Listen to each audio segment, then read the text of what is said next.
Okay, mga bro, ayan, magandang hapon sa inyo mga bro. Ayan, magsishare ako sa inyo nung tungkol dito sa aking pagre-rebore. No, kasi mayroon nagtatanong sa akin na paano raw maiwasan yung gasgas pagtapos ng boring. So nasa ilalim yung talim ng pang-rebore. Ito, papakita ko sa inyo. Ayan. Ito, pag nasa ilalim ng block, tapos siyempre i-off mo yung makina. Tapos itataas mo ulit yung talim dito. So nasusugatan yung liner, no? Pagtaas ng talim, nasusugatan yung liner. Ngayon mga bro, ayan, i-share ko sa inyo kung paano yung diskarte na para hindi masugatan yung liner, no? So simple lang yun mga bro, no? Napakasimple lang. Kaya tuloy lang sa panonood mga bro. Okay. So ngayon mga bro, nagre-rebore ako ng cylinder block ng XRM125. Ayan, ito sa ilalim mga bro. So nakasiting yan dito sa ilalim mga bro, no? So share ko na lang sa inyo mga bro kung paano yung diskarte na hindi masugatan, at saka yung pagsukat ng micrometer, kasi mayroon din nagtanong sa akin na kung paano raw magbasa. Mag-share daw ako kung paano magbasa ng micrometer, ano? Okay, so simple lang mga bro. Dito una, ako mga bro, kasi kanya-kanyang diskarte kasi ito mga bro, no? Iba-ibang diskarte rin bawat mekaniko. So ako kasi yung diskarte ko mga bro, yung piston na lang yung sinusukatan ko, kasi itong pag nagre-rebore kasi ako, yung piston, yung ulo ng piston nakapasok na yan doon sa cylinder block, no? Halimbawa standard yung bore, tapos i-rebore mo ng rebore 25. So yung rebore 25, yung ulo ng piston cap nakapasok na yan, dahil maliit itong ulo ng piston cap, kaya nakapasok na dapat yan dun sa liner. So ang susukatan natin mga bro dito, no? Ito yung puwet ng piston, dito tayo magsusukat kasi ito yung lumalapat dun sa liner. So wag dito sa kabilang gilid na to, no? Kasi hindi pwede yan.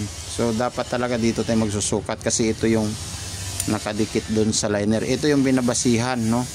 Ito yung tumatama, kumukuskus doon sa liner. Kaya yan dapat natin kukunan ng sukat. So tulad nito mga bro, yan, tulad yan, babasahin natin dito sa caliper. Yan, so 51, 52, yan, 51, 20, 52, malilit masyado, no? Zoom natin. So hindi siya umabot sa pang tatlo, sa 53. So ibig sabihin yan mga bro, ang tumapat dito mga bro ay itong 9, no? Titingnan natin dito sa caliper. So ang katapat ng kabilang guhit at saka dito ay 9. So ang basa niyan mga bro ay 52.9. Okay? 52.9. So naglagpas siya dun sa 52, tong unang guhit dito. Kita ba? Yan. So tapos hindi naman siya umabot sa 53. Kaya dito natin titingnan, no, kung saan yung guhit na tumapat dito, eh yun yung babasihan natin. Tulad nito, yung tumapat na guhit dito ay 9. Ibig sabihin 52.9. Okay? So yun yung sukat mga bro, 52.9 sa caliper. Ngayon mga bro, dito sa micrometer ganun din. Kaya tinawag tong micrometer dahil mas pinaliit yung pagsusukat dito. Yan, medyo mahirap na yata itong makita eh, no? Kasi no, paano ba? Halos di na makita yung number eh. Check natin. Yan, gusto ko lang pakita sa inyo mga bro yung number.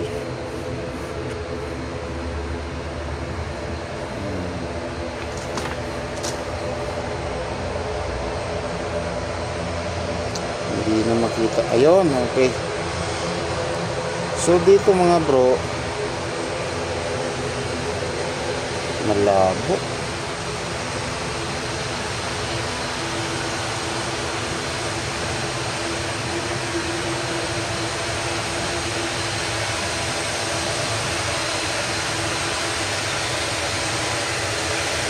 Okay, so sobrang labo na mga bro, no? Halos di na kasi makita. So ito kasi mga bro, tulad nito, meron siyang number na 40, 60. Okay, mali. 40, 50, 60. Okay. So, tulad nung sukat natin sa piston ay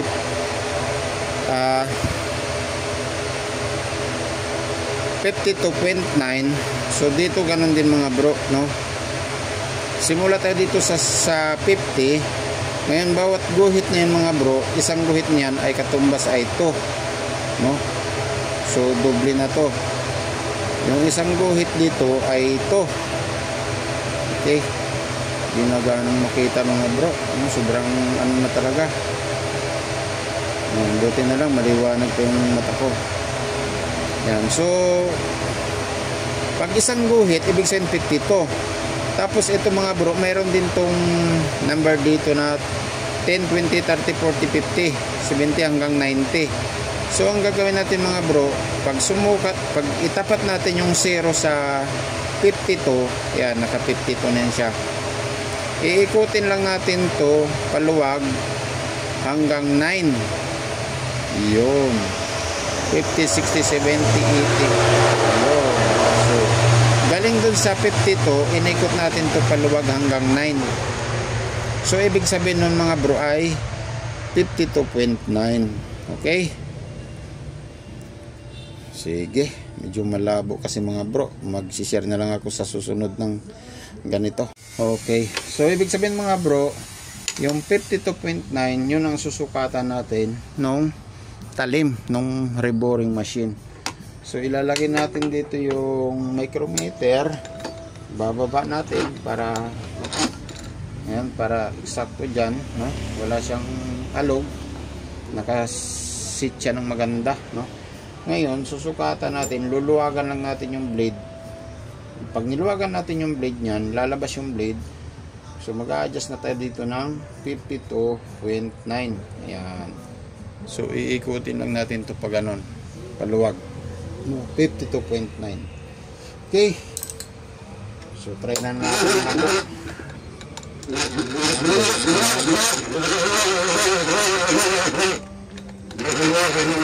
Siyempre nakasintro na yung black, no?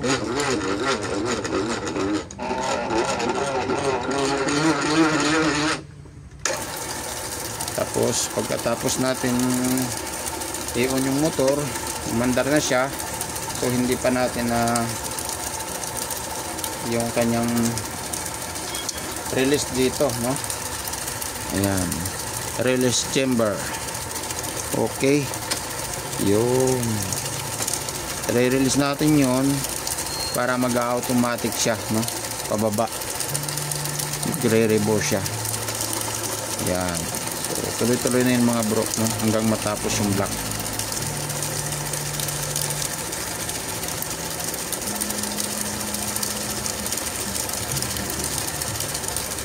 Yan. So panoorin lang yung mga bro, no? Hanggang matapos para magkaroon ka ng idea at dagdag kaalaman. So pag hintayin natin mga bro, pag natapos natin i-bore tong cylinder block ng XRM125, isi-share ko na yung diskarte para hindi masuga. Pag tinaas natin ulit, pagtapos ng bore, tinaas natin ulit yung talim na hindi masusugatan yung liner. Yan, si-share ko sa inyo mga bro. Hintayin lang natin matapos.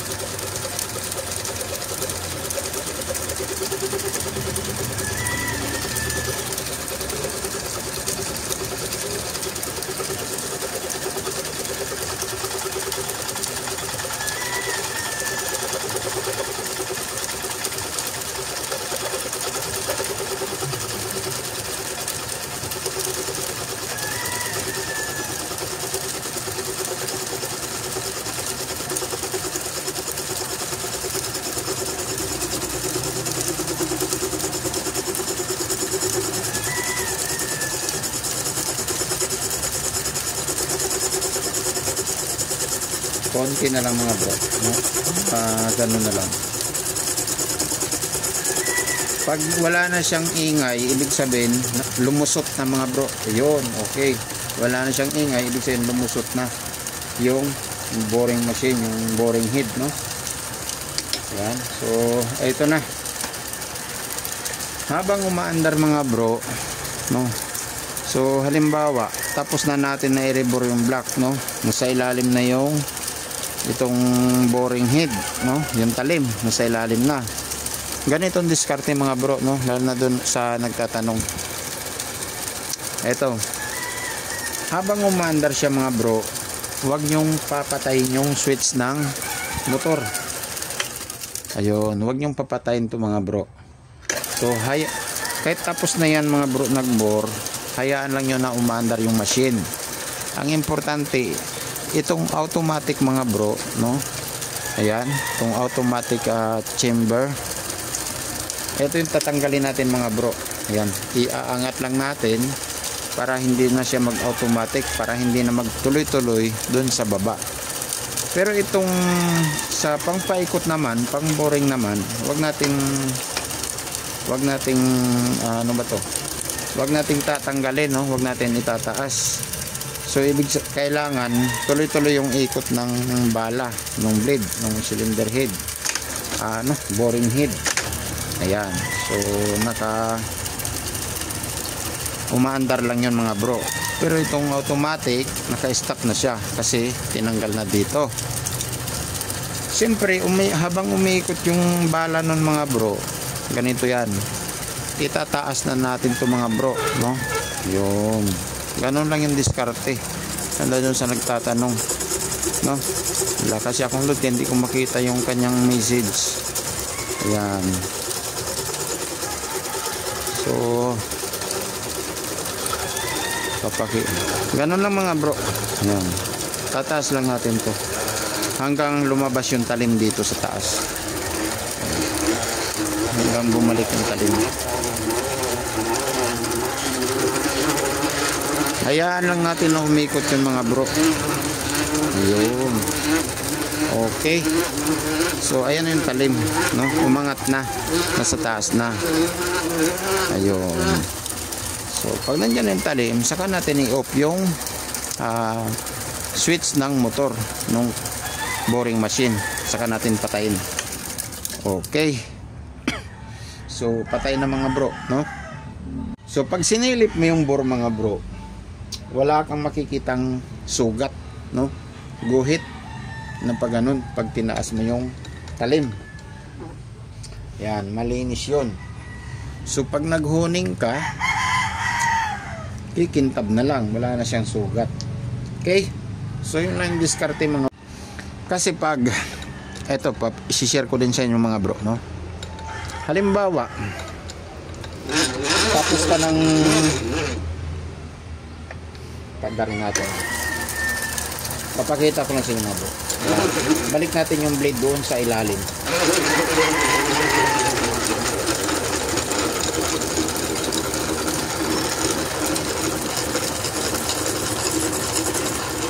Yun. So pag nandun sa ilalim, tapos pinatay natin yung boring machine, yung pinaka switch, no, sa kuryente. Ayan, so naka-off na yung boring machine. Saka natin iaangat itong boring head o yung kanyang talim, itataas natin dito sa taas. Ayun, so talagang masusugatan yung liner, no? Guguhit yan doon, guguhit pataas yung talim, no? Talagang masusugatan yun mga bro. Tulad yan, tinas natin na ganun kasi dahil tapos na yung pagre-rebore, itataas na natin na ganun. Masusugatan talaga yun mga bro, no? Kaya ang dapat natin gawin, ayan, ito naka umaandar pa yan mga bro.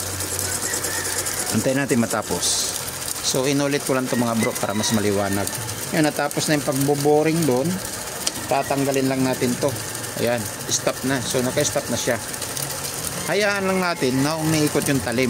Saka natin itataas, no? Yun. Okay. So So tataas natin.